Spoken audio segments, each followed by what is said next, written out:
Boa noite, tudo bem? Meu nome é Arthur, eu sou estudante de Direito e hoje falarei com vocês sobre processo penal. Desde já eu já peço desculpas porque eu estou sem o suporte da câmera e também sem a luz circular, né? Então, vocês vão me perdoando por isso. Bom, vamos lá. A gente começa falando do processo. Arthur, o que é um processo? O processo, pessoal, é um conjunto de atos concatenados tendentes a uma decisão judicial que vai resolver o mérito. Então, o processo nada mais é do que um caminhar, um andar, é um conjunto de atos, é como os atos processuais eles vão se ligar. Esse passo a passo é o procedimento. Ou seja, eu estou aqui, né? Para me chegar aqui na sentença, o que precisa? Exige um caminhar. E isso é o processo, esse conjunto de atos concatenados, ou seja, que estão ligados e que vão tender a uma decisão judicial que decida o mérito, que decida a questão. E o que é um ato? O ato, pessoal, são pequenas partes do processo. Então, nesse processo, o processo não é um conjunto de atos. Então, os atos, eles são pedaços, como se fossem pedaços do processo, né? Os atos são pelo qual o processo ele se manifesta. A gente não consegue ver o processo em si, tocar no processo. O que a gente vê são os atos ao longo do processo. Então, isso que são atos. E nós temos os procedimentos. Quando a gente está falando de procedimento é diferente de processo. Processo e procedimento são coisas distintas. O procedimento é a ritualística, né? O procedimento é como esses atos serão realizados dentro desse processo. Ou seja, como os atos serão realizados dentro desse caminhar. Eu costumo brincar que é o modo de fazer do processo. É como os atos vão ser feitos. Isso é procedimento.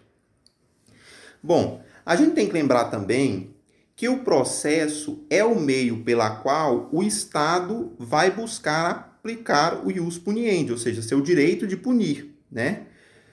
Então, o Estado não pode punir as pessoas de qualquer modo, de qualquer forma.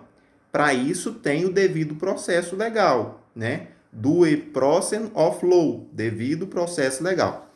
E esse processo legal, né? Então, existe um processo, e o processo penal ele é instrumentalizado, ou seja, o processo é o meio pela qual o Estado vai aplicar a punição, né? Vai ocorrer a persecução penal, ou seja, o Estado buscando punir aquele infrator, aquela pessoa que praticou um crime.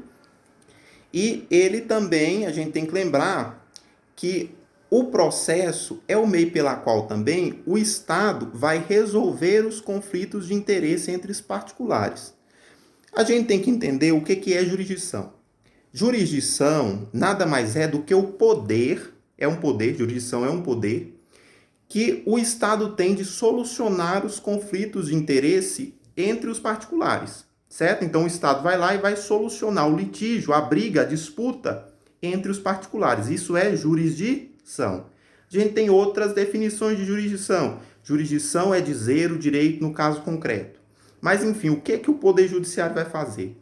Duas pessoas estão, né, em uma lide. O que é a lide? É uma pretensão resistida, né? Uma pessoa quer uma coisa e a outra não quer dar aquilo que a outra quer, né? No caso do penal, a gente tem um crime e esse crime tem que ser resolvido, o Poder Judiciário tem que dar uma resposta, né? Tem que ter essa prestação jurisdicional. O que é uma prestação jurisdicional?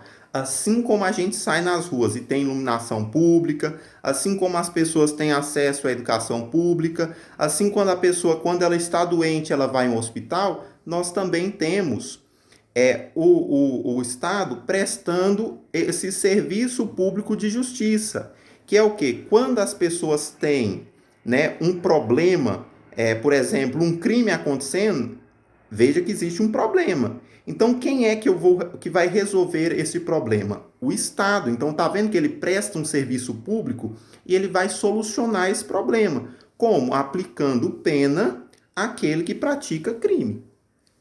Então, a gente já falou da instrumentalização do processo, né? Então, agora a gente vai falar um pouquinho mais de outros assuntos. Enfim, a gente tem petições iniciais. né? O que é petição? Petição é o ato de pedir, né? Então, as pessoas falam assim, para de pedição. O correto seria para de petição, né? Esse ato de ficar pedindo. Essas petições aqui, que a gente vai tratar, é a queixa, nós temos a queixa e temos a denúncia. A queixa é para ações, lembrem-se vocês, que toda ação é pública. Repito, toda ação é pública. O que muda é a iniciativa. A ação ela pode ser pública de iniciativa privada ou pública de iniciativa pública. Mas para sintetizar, eu só vou falar aqui sempre ação privada, ação pública. Mas entendam que toda ação é pública, mas que a iniciativa pode ser privada ou de iniciativa pública. Então vamos lá. Então, a denúncia e a queixa são o quê? São petições, são coisas que vão pedir ao juiz. Arthur, quando que eu tenho uma denúncia? A denúncia é quando a ação ela é de iniciativa pública. E a denúncia é quando é de iniciativa o quê? Privada, né?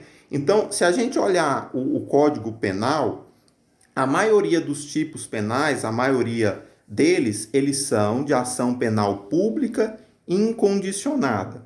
Então, a gente tem que lembrar que as ações penais, né, as ações penais, elas podem ser públicas ou privadas. Dentro das públicas, a gente tem, nós temos as ações públicas incondicionadas, que é a maior parte do código, dos tipos penais, são públicas incondicionadas, e nós temos aquelas públicas condicionadas à representação da vítima. Dentre as ações de iniciativa privada, aí nós teremos a ação penal de iniciativa privada e a ação privada subsidiária da pública. Então, a gente tem essas aí. E tem uma também que é mediante a requisição do ministro da Justiça, né? Bom, aí a gente tem, então, a petição, que pode ser o quê? Denúncia ou queixa. A denúncia, se a ação for iniciativa pública, a queixa se for ação de iniciativa privada.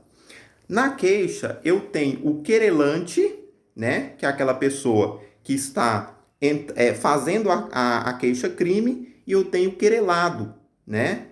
Que é a pessoa sobre a qual recai aquela queixa.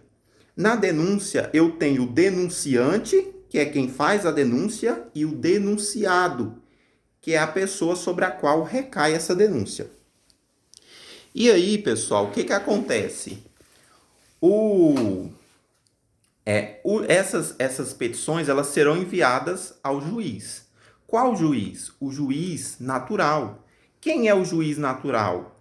O princípio do juiz natural nos ensina que o juiz natural é aquele ante factum. O que é o ante factum? É aquele que não é de tribunal de exceção, é aquele juiz que foi investido anterior ao fato. A gente tem que lembrar que quando a gente fala juiz aqui, a gente tem que entender que é no sentido de órgão jurisdicional, não da pessoa do juiz, de órgão jurisdicional.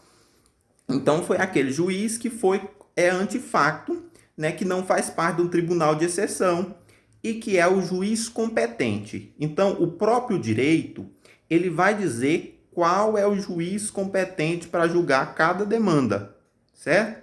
Então, certo, encaminhei a minha petição inicial, ou seja, a minha denúncia ou queixa para o juiz, e esse juiz vai analisar essa petição inicial, ou seja, essa denúncia ou essa queixa. O juiz, quando essa petição chega à mão do juiz, o juiz ele pode rejeitar a petição ou ele pode aceitar. Arthur, quando é que ele vai rejeitar? Ele rejeita, gente, quando esta petição ela é inepta, quando falta a ela justa causa, quando falta pressupostos processuais e quando falta condições da ação. Aí vocês me perguntam, Arthur, e quando o juiz vai decretar inépcia? Em quais situações a petição será considerada inepta? Veja só. A denúncia ou a queixa, elas devem conter o quê? Elas devem conter a narrativa do fato criminoso com todas as suas circunstâncias, certo? devem conter a classificação do crime e, quando necessário, deve conter o rol de testemunhas. Se ela não contém essas coisas que ela deve conter, ou seja, se a denúncia ou a queixa não contém isso que eu acabei de falar, ela será considerada inepta. Porque a lei diz que a denúncia e a queixa devem conter isso. E se ela não tem, ela é inepta. Então, se ela é inepta, o juiz rejeita. O juiz também rejeitará, gente, se ela falta justa causa. Aí vocês me perguntam, Arthur, e o que é justa causa? Justa causa são elementos mínimos de autoria e materialidade. Elementos mínimos de materialidade.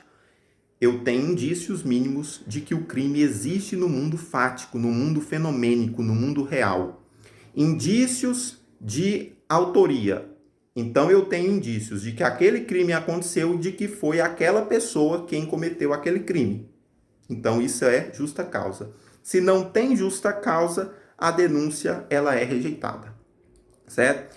Eu tenho também, além da justa causa, os pressupostos processuais e as condições da ação. Arthur, o que são condições da ação? As condições da ação, para postular em juízo é necessário ter o quê? Legitimidade e interesse processual. O que é legitimidade? Legitimidade, pessoal, é a pertinência subjetiva da demanda. Veja só, possivelmente deve ter alguém passando na frente da minha casa agora, mas eu não posso demandar contra essa pessoa, porque eu não tenho legitimidade, ora ela não me fez nada. Então, eu não tenho legitimidade para mover um processo contra essa pessoa, Então, não tem legitimidade. Legitimidade é pertinência subjetiva. E o que é interesse? Interesse se divide em um binômio, Interesse divide em um binômio, que é necessidade e utilidade. Então, a sentença ela tem que ser necessária e ela tem que ser útil, E depois, eu tendo necessidade, utilidade, Ela tem que ser necessária e útil. Eu tenho a questão do interesse e adequação. Então, eu devo ajustar o meu interesse ao resultado, vamos dizer assim, ao resultado que vai satisfazer o meu interesse. Arthur, como assim, Arthur? Veja só, se eu solicito informação a um órgão público, Se eu solicito uma informação... Não, outro exemplo. Vamos trazer um exemplo de penal. O meu cliente foi preso de forma arbitrária e eu pretendo, entrar com uma ação para poder desconstituir essa prisão. Qual é o meu pedido? Eu vou pedir ao juiz, Vou fazer um pedido de um habeas corpus, O habeas corpus, liberdade do corpo, Eu não posso entrar com um mandado de segurança para essa finalidade, entendeu? Então, isso que é interesse e adequação. Então, vamos voltar, A gente já falou, então, que o juiz vai rejeitar esta denúncia ou queixa quando ela for inepta, e aí eu falei para vocês, nos casos de inépcia, quando faltar justa causa, quando falta pressupostos processuais, ou então, quando falta condição da ação. Depois, se o juiz, ele rejeita, o que vai acontecer? Se o juiz rejeita, eu posso entrar com uma rese, É um recurso, é um tipo de recurso a rese, certo? E se o juiz aceita, tem como entrar com recurso? Não. Mas tem como entrar com habeas corpus preventivo. Porque se o juiz aceitou a petição inicial, vocês concordam comigo que essa aceitação já gera um risco de que aquela pessoa seja, no fim do processo, presa? Então, eu posso entrar, então, com habeas corpus preventivo, que não é recurso. Habeas corpus não é recurso, é um remédio constitucional. Então, Arthur, vamos supor que o juiz aceitou a petição inicial. Aceitando a petição inicial, pessoal, ele vai mandar citar o réu. Essa citação, em regra, é pessoal. Arthur, a citação pessoal é feita quando? Ela é feita quando o réu, né, na verdade o citando, né, ele está em local certo, determinado e acessível. Certo, determinado e acessível. Então, quais os modos de citação pessoal, Arthur? Quais os modos de citação pessoal? Por mandato, né? A gente tem a citação por mandato, em que a gente tem um oficial de justiça que vai lá citar a pessoa. Obviamente, né, que tem que ser um local certo, tem que ser um local determinado, tem que ser um local acessível, né? Vou tecer algumas coisas que esse mandato tem que ter. Arthur, o que esse mandato tem que ter? Ele tem que ter o nome do juiz que manda citar, porque quando o oficial de justiça chegar lá, o citando vai perguntar, ué, mas quem mandou me citar? Olha, o juiz tal, né? Então tem que conter o nome do juiz, tem que conter o endereço, que é para o oficial de justiça poder ir, tem que conter a finalidade dessa citação, tem que conter o nome do querelado, se a ação for de iniciativa por queixa, a lei diz, né? Mas, na verdade, o código ele teve uma tecnia aqui. Na verdade, o correto seria o código nos dizer, né, o nome do querelante, né, quando a ação for de iniciativa, ou for uma ação pública de iniciativa privada, né? Mas, enfim. E aí, então, o juiz manda citar. Então vamos voltar aqui. O juiz mandou citar. Pode ser pessoal, né? A citação, ela pode ser a gente na verdade divide as citações. A citação, vamos voltar aqui da citação para eu poder explicar para vocês direitinho. Quando o juiz manda citar, a citação, ela pode ser uma citação pessoal, que é também chamada de real, ou uma citação ficta. A citação pessoal é aquela que é feita através de um mandato ou através de uma carta precatória, de uma carta rogatória ou de uma carta de ofício, né? E já a citação por edital, que a gente chama de ficta, né? Ela se opera por edital, né? Citação ficta se opera por edital. Aí dentro dessas citações pessoais, né? Que é essa citação real, nós temos a citação por mandato, que é que eu falei que tem o nome do juiz, que tem também, além do nome do juiz, o nome do querelante, se aquela ação for de iniciativa por queixa, porque a pessoa, quando for citada, ela tem que saber quem é que está entrando contra ela, com a queixa-crime contra ela, né? Além disso, pessoal, tem que ter a finalidade, tem que ter o endereço, tem que ter o juízo, a data e o local onde que esse citando deve comparecer, tem que ter a subscrição do chefe de secretaria e a assinatura do juiz. Então são coisas que esse mandato tem que ter. Mas esse mandato também, além de ter isso, ele tem critérios, né? Ele tem requisitos. Quais, Arthur? Teste para mim alguns requisitos. O oficial de justiça, quando ele chegar para citar aquela pessoa, ele tem que ler o mandato. Ler para quem, Arthur? Ora, para o citando. Ele tem que ler o mandato para o citando, né? Além de ler o mandato para o citando, ele tem que entregar a contrafé, que nada mais é do que uma cópia desse mandato, contendo a data, o local e o dia em que foi feita essa citação. Aí, pessoal, o que mais que tem que fazer? Quando ele entrega essa citação, ele tem que declarar, né? Ali ele tem um documento chamado Certidão de Entrega da Contrafé. E ali o oficial de justiça vai preencher esse documento, dizendo se aquele citando recebeu ou não a contrafé. Ele pode receber, ou se ele não quiser, ele não recebe, mas de toda forma ele estará citado. Ele não pode se esquivar da lei, né? Não pode ficar fugindo de citação para o processo não se desenrolar. Então não pode. Então essa é a citação pessoal através de mandato. Mas ela pode ser também através de carta precatória. A gente tem que lembrar que citação por mandado por um oficial de justiça, ela só se opera quando o citando está ali dentro da comarca, da seção ou da subseção do juiz processante, ou seja, do juiz que ordenou a citação. Em quais termos a lei diz? A lei diz mais ou menos assim, que a citação por mandato, né, só será feita se o citante estiver no território de jurisdição, certo? Do juiz que ordenou essa citação. Né? Mas o que vocês entendam dessa forma? O que vocês entendam desse jeito?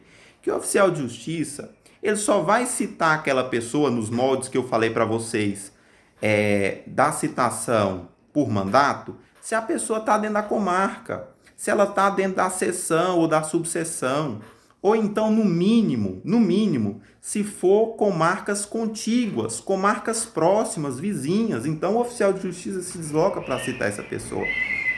Mas, em regra, se essa pessoa estiver em outra comarca, em outro lugar longe, ele não vai se deslocar. E aí é que entra o instituto da carta precatória. Né? Na carta precatória, o que vai acontecer na carta precatória? Eu tenho um juiz, a carta precatória, eu tenho um juiz deprecante e o deprecado. O deprecante é quem manda a carta precatória e o deprecado é quem recebe. Né? Quando que a gente vai usar a carta precatória? Ora, justamente quando esse citando, ele não está dentro da comarca, nem dentro da seção, nem dentro da subseção desse juiz que ordena a citação, mas ele está em outra comarca dentro do Brasil.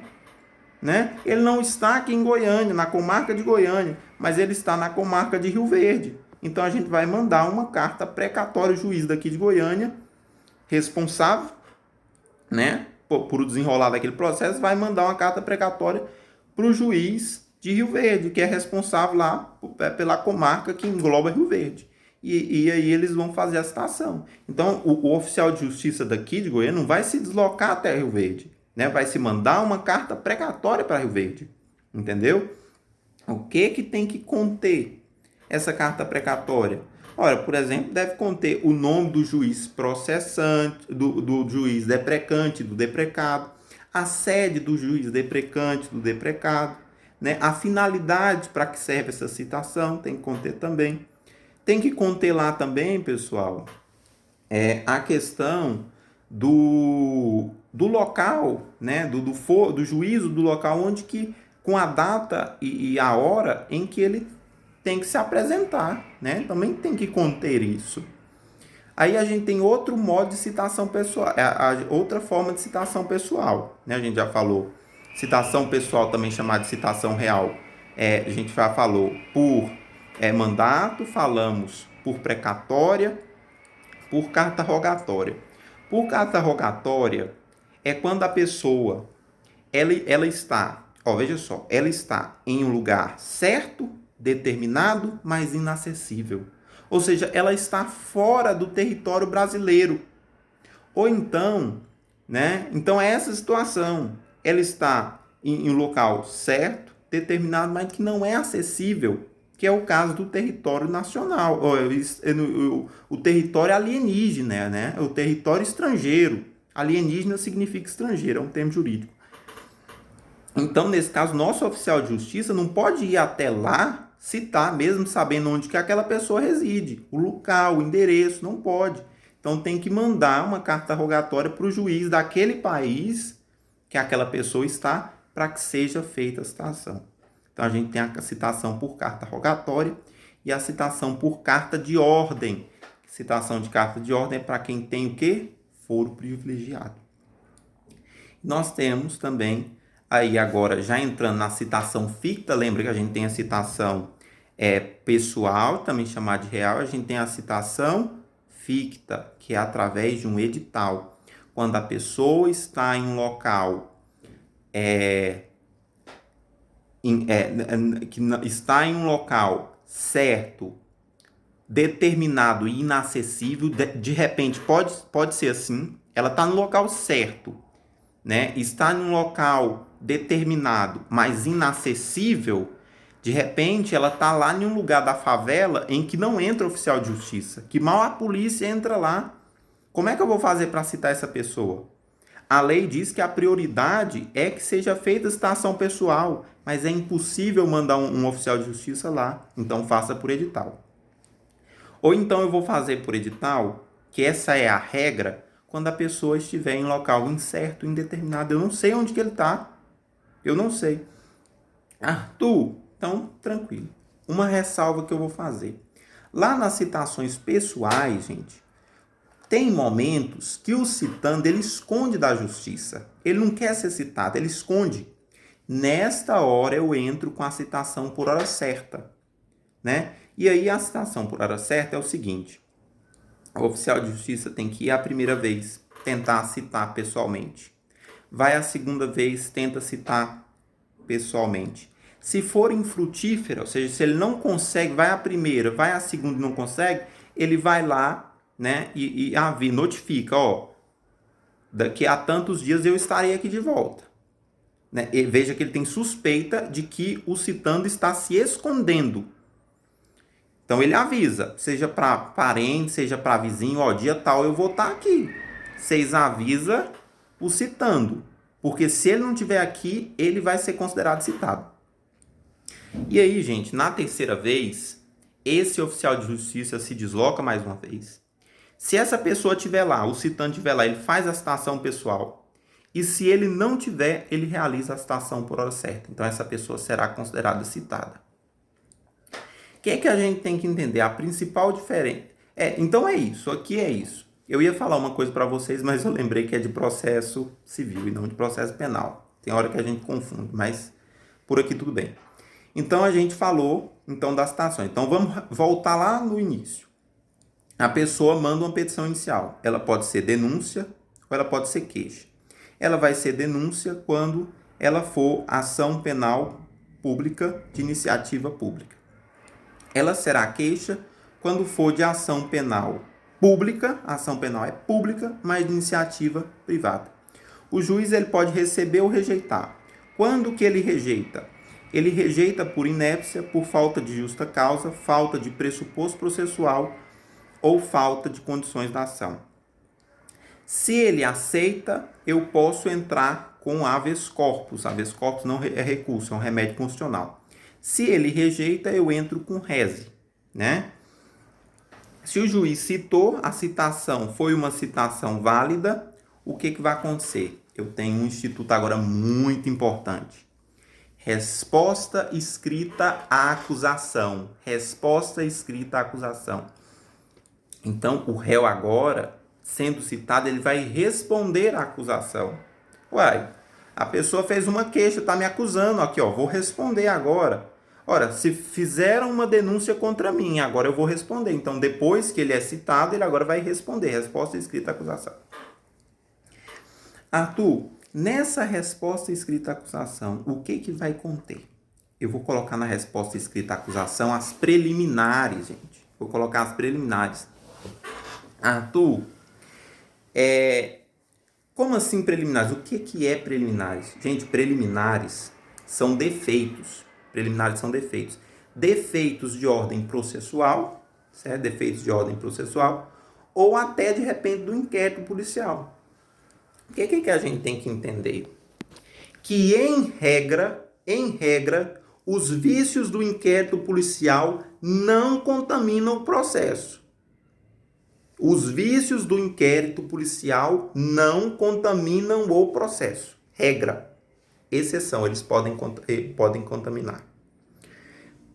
Pela teoria da árvore dos frutos envenenados.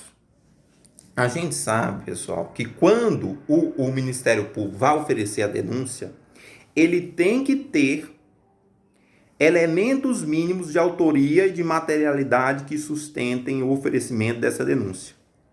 Mas, se ele fundamentar sua denúncia exclusivamente em uma